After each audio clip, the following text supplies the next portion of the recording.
What's good, YouTube? Welcome back. Today it is the Lazy Daze Channel, and we're back at it again with some more history reaction for you guys today, and we're on some more Kings and Generals content for you, and we're back on the 100 Years' War, Battle of Castellon, 1453, end of the France.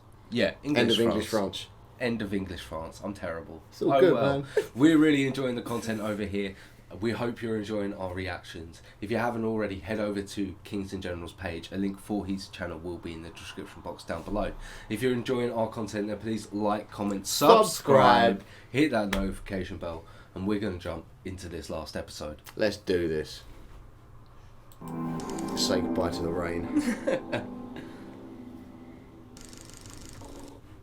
In our previous episode on the 100 Years' War, we covered the Battle of Formigny in 1451 and the subsequent fall of English-controlled Normandy to Charles VII. That is a massive That campaign showed just how capable France's professional military had become.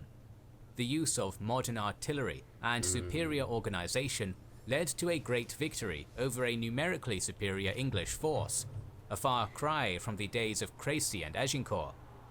There were only two areas of France now under Lancastrian control, Calais and Gascony, but the latter, in Plantagenet control for 300 years, was firmly in the French king's sights.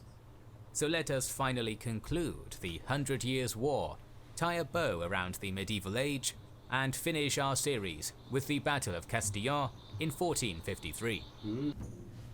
The Duke of Somerset's complete loss of northern France in such a blitzkrieg-like manner sent yet another political shockwave throughout England and pushed the kingdom closer to civil war.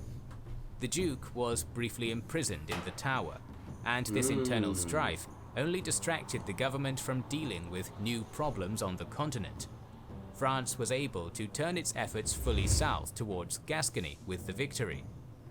Back in 1449, local forces subordinate to Charles had already captured Cognac, Saint-Maigret, and Moulins. Imagine being a ruler of Gascony and knowing that an invasion's coming, but knowing that the people who are protecting you have got all this stuff going on at home, and you know you've just not got anything coming. like you're just like, what do I do in this situation? Like, I've got no help there and an army here. Like, how do I win? How do I survive? It's like nearly impossible. Yeah, I want to know what's going to happen, bro. Yeah. I just don't think it's... I don't know, maybe I'm a weak-willed person, but like I try and play smart. And if I was Gascony, I'd be like, whoa. The army doesn't need to come in, right? I can pay you. You know, switch allegiance. I don't know. Like, No, or you just, you do what your motherland's done and just fought for its country. You fight. That's a long distance. Yeah, I know, and but imagine for the a swim civil home. War. I don't know.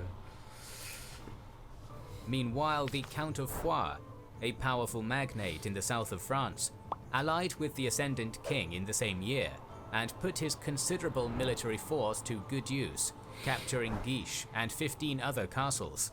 Oh. Despite this preliminary success, Gascony in its entirety would probably be far more difficult to capture and hold than Normandy. It had been a fief of the kings of England for over 3 centuries, compared to Normandy's 30 years, and most of the area's nobility and population still remained loyal to their longtime rulers. Yeah, okay, There were many reasons for this, but trade was a primary factor. Between 1445 and 1440, was this in the era of wine regarded as one of the few... Wine was the only thing you could basically drink and not worry about. Yeah, I knew that anyway. That's why they drank so much alcohol in those times, because their water wells would get poisoned and contaminated. So you just get pissed. Although Edward III and his successor managed to diversify the income base of the kingdom. Okay, the city of Gascony remained the most important of the economic centres. 1445 and 1449, for example, wine exports to England reached never-before-seen heights. Gascon merchants and lords were making vast profits from their overlords and weren't keen to see the status quo change. Yeah, that makes sense. Only 2 months after the fall of Cherbourg in October 1450, French forces opened the attack on Gascony by putting Jonzac under siege. The castle fell in short order, and the army marched south, clashing with a small Anglo-Gascon force outside Bordeaux and crushing it before withdrawing to Angoulême for the winter. Campaigning began again in spring 1451, and the French army quickly captured Montguyon after a short siege. From that point, just like in the fall of Normandy, Gascon castles fell very quickly. Blaye was captured on May 24th, followed by Bourg, Saint-Emilion and Castillon in the 5 days after that. The speed of the conquest was made possible by strong French artillery, Wow, in that addition changed to earlier. well-executed diplomacy and bribery, which undermined baronial resistance. A decisive instance of the latter occurred on June 23rd, when the central city of Bordeaux surrendered without a fight. Bright as its 100 mayor men in received arms, but hired just 25. Okay. By doing some creative accounting, he'd be the last English mayor of Bordeaux. Shit. received a generous pension from the French king as a reward. Just over a month later, Bayonne too was captured, and the feuding English could do nothing but watch in horror as their last continental possession, save for Calais, slipped away.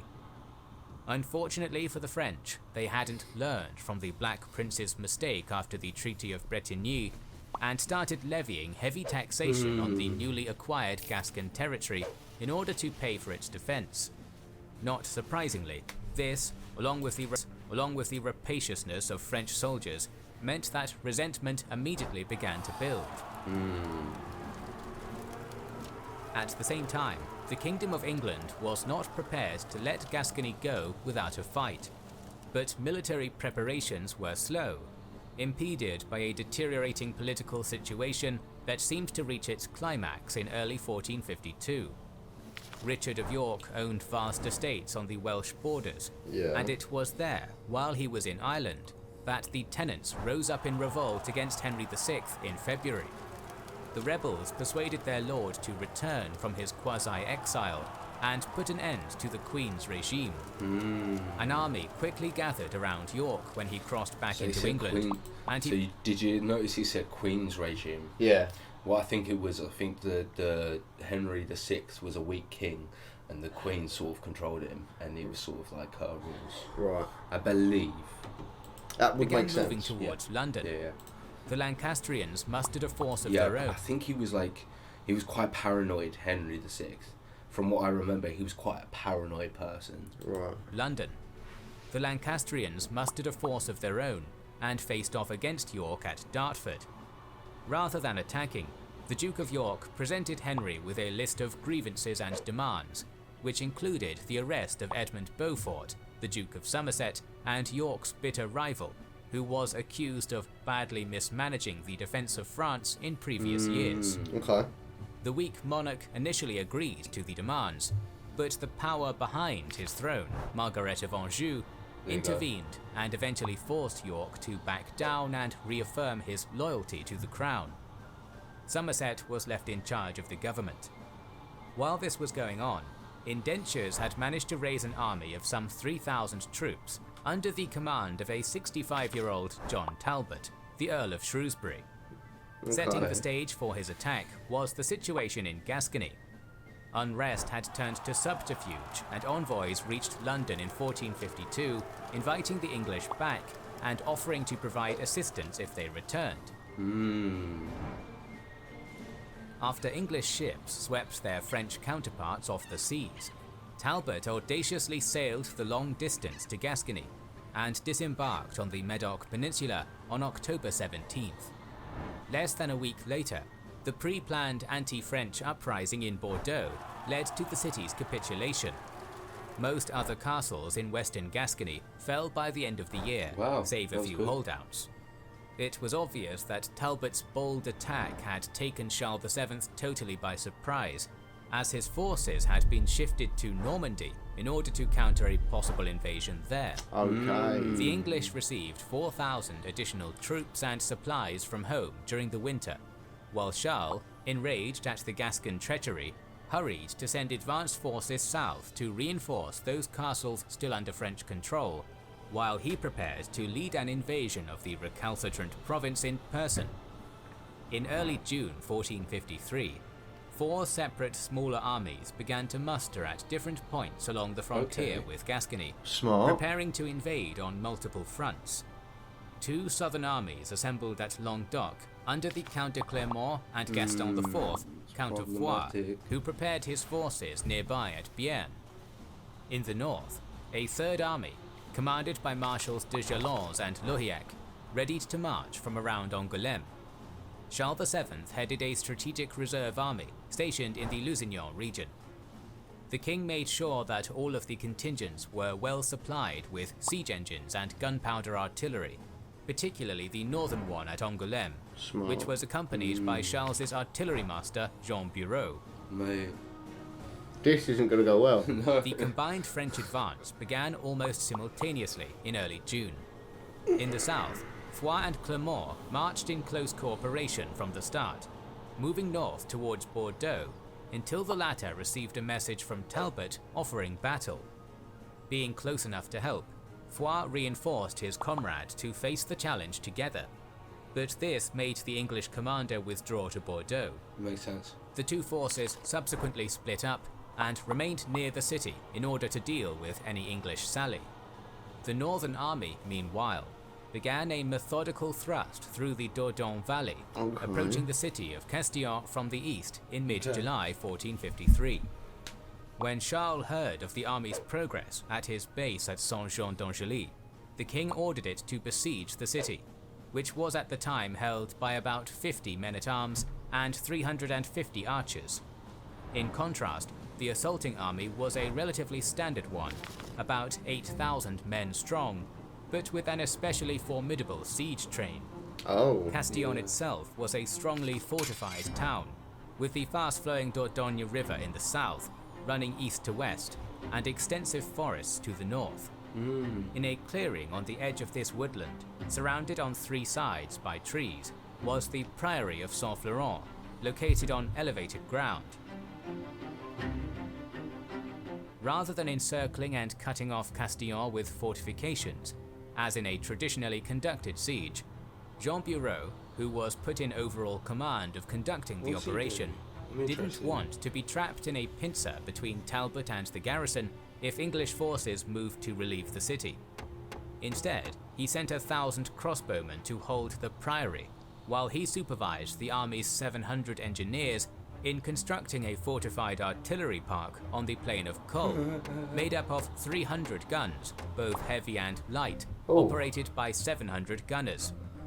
To protect the weapons, defensive ditches were dug on 3 sides, backed by raised earthen ramparts topped with formidable timber defences. To screen the open northern flank of his enclosure, Bureau sent 1,000 Bretons to hold the village of Capitellon. In Bordeaux, Talbot received an urgent letter from the English garrison in Castillon, which led to immense pressure from the Gascon city leaders to go out and relieve it. Possibly before he was ready, Talbot marched out with 6,000 English What a infantry, mistake. 2,000 Gascons, and 1,000 mounted archers and men-at-arms to do just that. After bypassing a few of their own towns and marching through quiet, forested paths in the hills of Orable to maintain surprise, the aging Talbot's Anglo-Gascon vanguard of 1,300 mounted troops assembled near the Priory at dawn on July 17, 1453. Okay. When formed up, they burst out from the forest and attacked the Priory from an unexpected direction, killing 120 of the French missile troops and capturing it after a brief but fierce fight. Okay. The remainder were harried in their retreat by the English cavalry until some of their own horse came in support. With that, Talbot's forces were pushed back, but managed to get valuable information about Bureau's artillery enclosure, which was reported to the commander, whose main force had just reached the Priory. its morale high from the vanguard's initial easy victory. Gotta have that high morale. Talbot initially decided not to follow up his attack immediately, believing that his troops needed to rest after the long march and initial skirmish. However, at the artillery park, Bureau was preparing for a fight by dismounting all of his horsemen and sending the horses away with their grooms. Okay. The movement of such a vast amount of horses kicked up a cloud of dust, which was spotted by the English scouts and misinterpreted as a French retreat. When they reported back to Talbot that the enemy army was getting away, the commander reversed his judgment and decided to resume the assault against the advice of a capable subordinate, Sir Thomas Everingham. It is said that the Earl swore to his personal chaplain that he would not hear the Christian Mass until he had defeated the French army. With promises of loot at the enemy camp given, Talbot led his arrayed army along the northern bank of the Dordogne towards Bureau's fortification, speeding ahead with his mounted advanced units, while the main body of infantry followed up in the rear. Their approach was spotted by French outriders, who reported the incoming force to Bureau, while they were also followed by some supply ships in the river. As the English vanguard turned 90 degrees left to face the artillery park, Bureau was in the process of concentrating his 300 small cannons, mainly culverins and rebeldequins, on the southern rampart, facing Talbot's vanguard. The latter ordered his troops to dismount and fight on foot, but the completely unarmored English commander, who was unprotected because of his oath to never bear arms against Charles VII ever again, remained in the saddle. Once again, Everingham advised caution against attacking such a well-prepared position, instead suggesting that it be starved out. Talbot refused and overruled him, fearing that any hesitation might harm his reputation. Seeing that Bureau hadn't yet finished moving all the cannons, Talbot ordered Everingham to lead the first charge. With a cry of "St. George," he led the first attack, advancing across the field and assaulting the ramparts. At such close range, the French light artillery inflicted heavy casualties on Everingham's men, supposedly killing 6 men with a single shot. The leader himself managed to get to the top of the wall, but was shot and killed by one of the French culverins. Despite the losses, fighting on the artillery park's southern edge went on. The main body of several thousand Anglo-Gascon infantry was now coming up. So he's kind of just sending them into a meat grinder. He just is sending them into a meat grinder. Like, it's just a cannon meat grinder. It's why?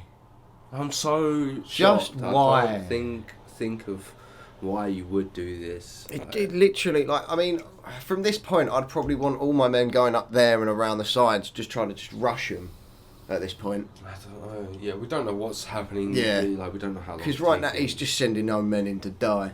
We don't know how long this has been as well, though. It's so interesting. Why is it always just cannon fodder? Yeah, that is what it is. Always cannon fodder. Was now coming up, whose commander, Lord Kendall, was ordered against the enclosure's right flank. Because the troops were coming in unit by unit, the attack commenced piecemeal, with contingents being fed into the fight as they arrived.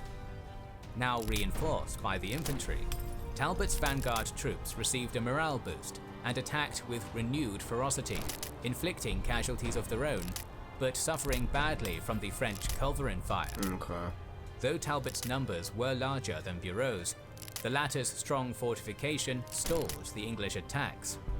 After an hour of grinding and inconclusive combat on the ramparts, however, French forces were... An hour. Imagine being in close combat for an hour, and every second you're like, is a cannonball going to hit me? Yeah. Am I going to get stabbed? Am I going to get hit by an arrow? For 60 minutes, you've got to deal with cannon fire, people screaming, and the cruelly horribleness of a battle. And the dugout, which they've done. So you've got to get through all of that while moving through bodies. arrows, cannonballs. Human beings were something else Mate. back then. What are we now? And the amount of horses we used to have back then as well, that was just insane. We had hundreds. So many. Oh, God. I love you, Jack. Thinning, and those who remained tiring. But at that moment, the 1,000 Bretons marched onto the battlefield from the northern hills, having received a message from Bureau earlier in the day. While their footmen streamed into the fortified artillery park and reinforced the beleaguered defenders, the Breton cavalry swept around the eastern trenches and crashed into Talbot's exposed right wing. Wreathed in smoke and noise given off by the French gunpowder weapons, the English were taken totally by surprise. The aged Earl turned to meet the assault, but was wounded in the arm by a projectile. That wasn't the end of it. Seeing the English struck in the flank, French forces inside the fortification launched a counterattack from the front, some of them even remounting to do so. What happened next is unclear and varies in the sources, but it seems like Talbot's lines began to break, routing towards the Dordogne. Right. While this happened, the commander himself rallied a small contingent alongside his son and acted as a rearguard so his army could get away. However, a cannon shot the Earl's horse out from under him and trapped its rider under it. A family legend claims that while trapped, Talbot urged his son to flee, stating, "Leave me, the day belongs to the enemy. There is no disgrace in flight. This is your first battle." In what was perhaps the last gasp of chivalry the medieval age had to offer, the son refused and was killed alongside his father, who died from an axe to the skull. When the English commander's banner fell, the army lost heart and totally collapsed. Some soldiers drowned attempting to cross the Dordogne at Raison Ford. Others were run down by the victorious Breton horsemen, while about 1,000 found refuge in Castillon itself. The Anglo-Gascon casualties are uncertain, ranging from a low of 500 to a high of 4,000, while French losses were quite light in comparison. When John Bureau found Talbot's corpse on the field, he had the old soldier given a burial with full honours. Similarly, when his banner and collar of office were given to Charles VII, the king remarked, "God have mercy on a good knight." Talbot had never broken his oath. Castillon was taken on July 20th, and the French king even rode with his army to quell a small internal dedication and loyalty to that strife was nothing compared to Gascony's, which, despite stubborn resistance, was falling one castle at a time. Bordeaux was put under siege, and 10 weeks later, after being strangled and battered from both land and sea, finally fell to Charles VII. On October 19th, 1453, French banners were raised above the city, and the English in Gascony were forced to leave. No treaty was immediately signed, and few people at the time would have known it, but the 100 Years' War had come to an end at Castillon and Bordeaux. After more than a century of struggle, France's Valois kings had emerged victorious against often immensely unfavourable odds, and in the face of some appalling defeats. The impact of the victory was profound, with some historians even suggesting that the monarchy's hard-won prestige set the French kingdom on its road to absolute monarchy. In England, the final defeat was to prove catastrophic. In late 1453, King Henry VI fell to catatonic schizophrenia and became unable to rule. 2 years later, his weakness as a king played a part in the outbreak of the Wars of the Roses. You can watch our video on the Wars of the Roses via the link in the description or by clicking the card in the top right corner. More videos on the histories of France and England are on the way. I wasn't expecting... No, I wasn't expecting that either. That's...